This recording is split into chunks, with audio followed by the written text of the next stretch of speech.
نبی کریم صلی اللہ علیہ وسلم نے فرمایا، بنی اسرائیل میں 3 آدمی تھے، ایک کوڑی، دوسرا گنجا اور تیسرا اندھا۔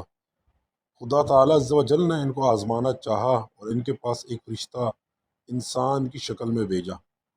پہلے وہ کوڑی کے پاس آیا اور پوچھا کہ تجھے کون سی چیز پیاری ہے؟ اس نے کہا، مجھے اچھی رنگت اور خوبصورت کھال مل جائے، اس سے لوگ گھن کرتے ہیں تو اپنے پاس بیٹھنے نہیں دیتے۔ اس فرشتہ نے اپنے ہاتھ اس کے بدن پہ پھیرا، اسی وقت وہ اچھا ہو گیا، اچھی کھال اور خوبصورت رنگت نگل آئی۔ پھر پوچھا، تجھے کون سے مال سے زیادہ محبت ہے؟ اس نے کہا، اونٹ سے۔ بس اس نے ایک گابن اونٹنی اس کو دے دی اور کہا، اللہ اس میں برکت دے۔ اس کے بعد وہ فرشتہ گنجے کے پاس آیا اور پوچھا، تجھے کون سی چیز پیاری ہے؟ اس نے کہا، میرے بال اچھے نکل آئیں اور یہ بلا مجھ سے جاتی رہے جس سے لوگ نفرت کرتے ہیں۔ فرشتے نے اپنا ہاتھ اس کے سر پر پھیر دیا، وہ فوراً اچھا ہو گیا اور اچھے بال نکل آئے۔ پھر پوچھا، تجھے کون سا مال پسند ہے؟ کہا، گائے۔ بس اس کو گابن گائے دے دی اور کہا، اللہ تعالیٰ اس میں برکت بخشے۔ اس کے بعد پھر اندھے کے پاس آیا اور پوچھا، تجھے کیا چیز چاہیے؟ اس اندھے نے کہا، اللہ تعالیٰ میری نگاہ درست کر دے کہ سب آدمیوں کو دیکھوں۔ اس نے اس کی آنکھوں پر ہاتھ پھیر دیا اور وہ اچھا ہو گیا، اور پوچھا، تجھے کون سا مال پسند ہے؟ اس نے کہا، بکری، اور اس کو ایک گابن بکری دے دی گئی۔ تینوں کے جانوروں نے بچے دیے، تھوڑے دنوں میں ان کے اونٹوں سے جنگل بھر گیا، اسی طرح اس کی گایوں اور بکریوں سے بھی جنگل بھر گیا۔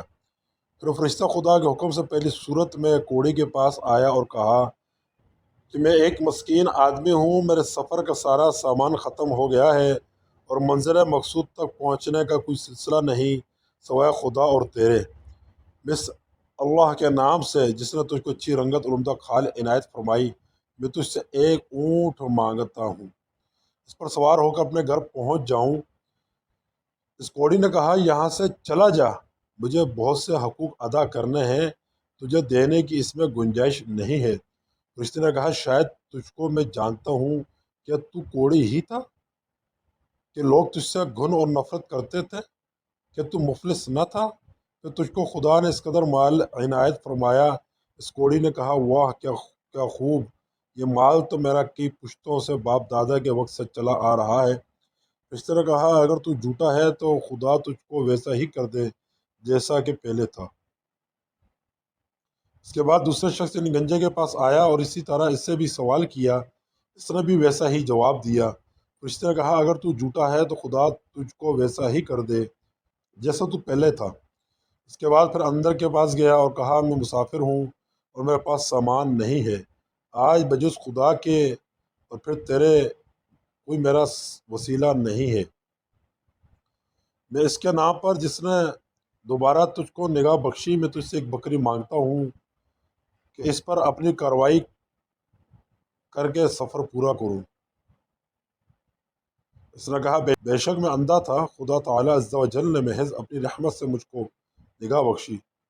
جتنا تیرا دل چاہتا ہے لے جا اور جتنا چاہے چھوڑ جا، خدا کی قسم میں کسی چیز سے تجھ کو نہیں روکوں گا۔ فرشتے نے کہا، تو اپنے مال اپنے پاس رکھ، مجھے کچھ بھی نہیں چاہیے، فقط تم تینوں کی آزمائش مقصود تھی، سو وہ پوری ہو گئی۔ خدا تجھ سے راضی ہوا اور ان دونوں سے ناراض ہوا۔